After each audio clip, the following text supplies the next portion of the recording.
di ingatan kita bagaimana 4 pasang pebulu tangkis di cabang ganda putri dari Cina, Korea Selatan, dan Indonesia didiskualifikasi karena dituding-tuding bermain asal-asalan untuk menghindari lawan-lawan tangguh di babak selanjutnya. Skandal olahraga tersebut bukanlah yang pertama dan satu-satunya.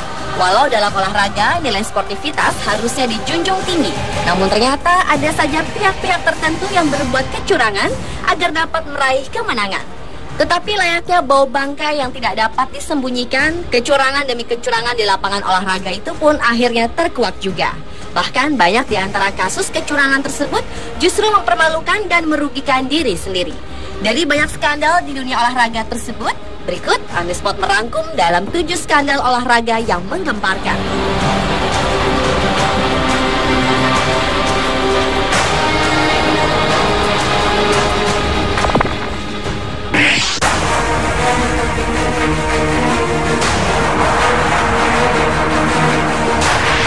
Skandal olahraga pertama terjadi di Olimpiade London. Belum lama pesta olahraga sedunia itu dibuka, catatan buruk sudah dicoreng juara dunia lompat tinggi asal Yunani, Dimitris Chondrokoukis. Ia dikeluarkan dari Olimpiade London setelah terbukti menggunakan doping atau obat terlarang, jenis steroid stanozolol, yang dulu juga dipakai pelari asal Kanada Ben Johnson di Olimpiade Seoul 1988. Ketika itu, Ben Johnson harus pulang dengan malu setelah hasil metabolisme zat steroid anabolik stanozolol, yaitu suatu zat untuk meningkatkan massa otot dan kekuatan seseorang, ditemukan pada sampel urinnya setelah kemenangannya melawan Carl Lewis di final lari 100 meter. Padahal kemenangannya saat itu menoreh rekor dunia, yaitu 9,79 detik.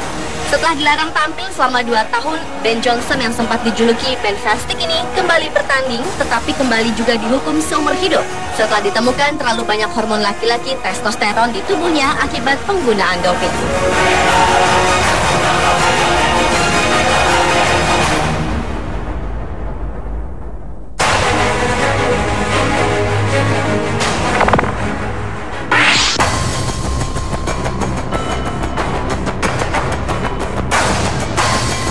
Skandal olahraga juga mengguncang persepak bolaan Italia saat akan menjelang tampil di Piala Eropa 2012 yang disebut Scomesopoli.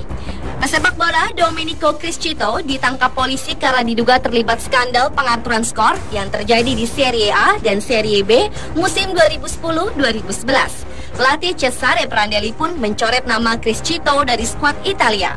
Criscito, pesepak bola Italia yang menjadi pemain belakang klub Rusia Zenit Saint Petersburg itu, bersama 19 orang lainnya seperti pelatih Juventus Antonio Conte, bek Juventus Leonardo Bonucci, kapten Lazio Stefano Mauri, dan striker Genoa Giuseppe Scully, ditengarai punya andil dalam kasus tersebut setelah penangkapan bandar judi ilegal asal Singapura Tan Set Eng akhir 2011 lalu.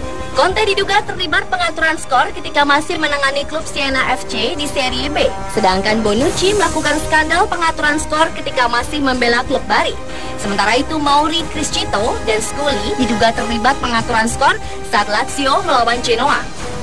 Sebenarnya, skandal ini bukan yang pertama kalinya mengguncang dunia persepak bolaan Italia. Tahun 1980, 1986, dan tahun 2006, skandal yang sama juga pernah terjadi. Tahun 2006, skandal yang disebut Calciopoli itu menggunakan wasit sebagai alat untuk menentukan hasil kemenangan musim 2004-2005.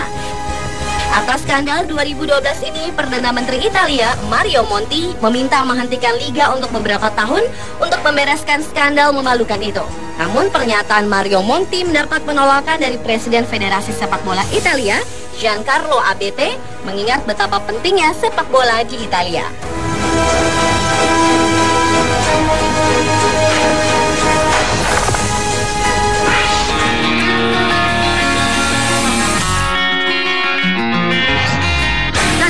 Menggemparkan berikutnya terjadi pada final tinju di Olimpiade Seoul 1988. Petinju Amerika Serikat Roy Jones Jr. mencatat 86 pukulan terhadap lawannya, petinju asal Korea Selatan Park Si-hun yang hanya mencatat 32 pukulan.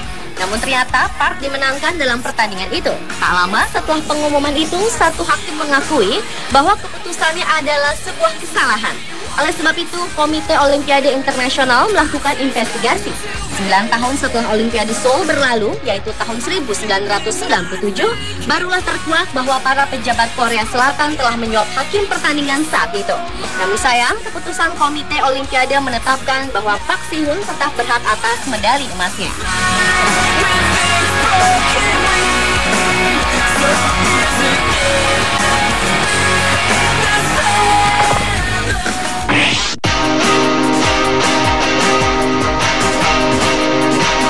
Kejuaraan sepak bola bergengsi se-ASEAN yaitu Piala Tiger 1998 ternyata melahirkan skandal yang sempat mempermalukan Indonesia. Pada pertandingan terakhir babak penyisihan grup antara Thailand dan Indonesia, ternyata kedua tim berusaha untuk tidak menjadi pemenang sebagai pencegahan bertemu tuan rumah Vietnam di semifinal. Karena saat itu timnas Vietnam sedang berjaya. Di babak pertama, tampak tim Indonesia maupun Thailand mencari kekalahan dengan bermain tanpa penyerangan yang berarti dan tanpa perlawanan. Memasuki babak kedua, barulah ada upaya untuk mencetak gol. Walaupun tampak para pemain bertahan di kedua tim, terkesan membiarkan gol terjadi di gawangnya. Mendekati akhir pertandingan, kedudukan tetap 2-2 untuk Indonesia dan Thailand. Tiba-tiba seorang pemain bertahan Indonesia, Mursyid Effendi yang sedang menguasai bola justru memasukkan bola ke gawang Indonesia sendiri. Dan pertandingan itu berakhir dengan skor 3-2 untuk Thailand. Indonesia memang berhasil menghindari Vietnam di semifinal karena bertemu Singapura, tetapi Indonesia tetap gagal menembus final. Kekalahan itu tidak seberapa memalukan dibanding skandal yang telah dilakukan Mursyid Effendi. Akibat tindakannya itu, Indonesia didenda oleh organisasi olahraga sepak bola dunia FIFA dan almarhum Rusdi Bahalwan, sang pelatih, serta Mursyid Effendi sendiri dilarang bermain di level internasional seumur hidup.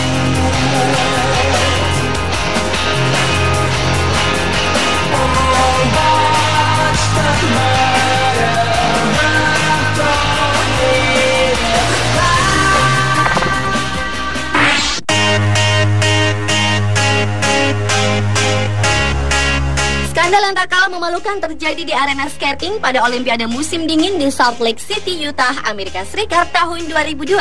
Di Olimpiade tersebut, pasangan skater asal Kanada, Jamie Seal dan David Pelletier, merupakan satu-satunya atlet skating yang memberikan penampilan yang sempurna.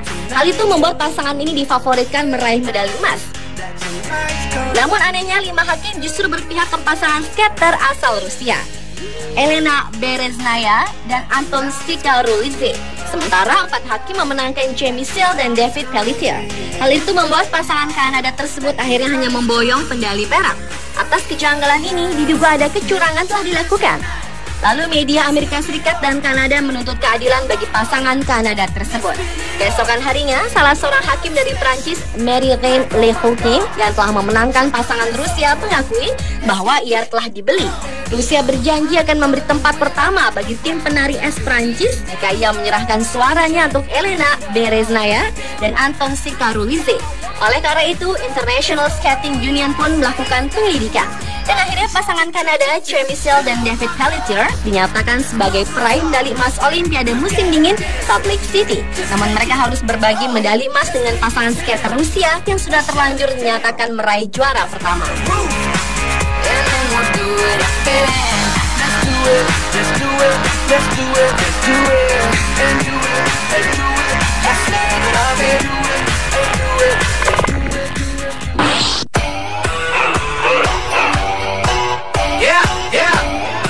Skandal berikutnya terjadi di ajang Formula One Grand Prix Singapura September 2008 yang dikenal dengan istilah Crash Gate. Kemenangan Fernando Alonso dari tim Renault saat itu disinyalir melibatkan rekan timnya Nelson Piquet Jr. yang ditugaskan untuk menabrakkan mobilnya ke dinding pembatas agar Alonso memenangi lomba. 9 bulan kemudian, ayah Nelson Piquet Jr. mengungkapkan kepada FIA atau organisasi yang menaungi balap motor dunia bahwa anaknya diminta untuk sengaja mencelakai diri sendiri di GP Singapura 2008 itu. Setelah FIA melakukan penyelidikan, Nelson Piquet Jr. pun dipecat dari tim F1 Renault. Namun yang mengejutkan, ia mengaku bahwa kecelakaan di GP Singapura 2008 tersebut atas perintah bos Renault, Flavio Briatore, dan ketua direktur mesin, Pat Symonds. Pihak Renault tidak terima atas tudingan itu, lalu balik menuding bahwa mantan pembalapnya itu melakukan pemerasan dan mengajukan tuntutan hukum terhadap Nelson Piquet Jr. dan ayahnya. Skandal itu akhirnya berujung dengan mundurnya 2 petinggi yang disebutkan Nelson Piquet Jr. I ain't got no red, goodness press.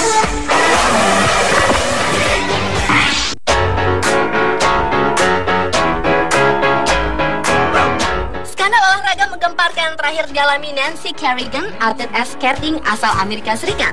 Pada tanggal 6 Januari 1994 saat sedang berlatih untuk kejuaraan figure skating Amerika Serikat di Detroit, Nancy dipukuli di bagian lutut oleh Shane Stam, orang suruhan mantan suaminya. Tindakan pencideraan itu dilakukan untuk menggagalkan ambisi Nancy yang menang difavoritkan untuk meraih medali emas Olimpiade musim dingin di Lillehammer, Norwegia di tahun yang sama. Pesaing Nancy yaitu Tonya Harding ternyata mengetahui rencana itu. Akhirnya Tonya juga ditangkap dan dihukum 3 tahun masa percobaan serta denda 160.000 US dollar. Untunglah kaki Nancy tidak cedera dan ia tetap mau bersaing di Olimpiade. Skandal itu menjadi yang paling dipublikasikan dalam sejarah Olimpiade. Oleh karena itu pertandingan Nancy Kerrigan dan Tonya Harding menjadi pertandingan yang paling banyak ditonton dalam Olimpiade Lillehammer. Nancy Kerrigan akhirnya berhasil memenangkan medali perak, sementara Tonya Harding berada di urutan ke-8.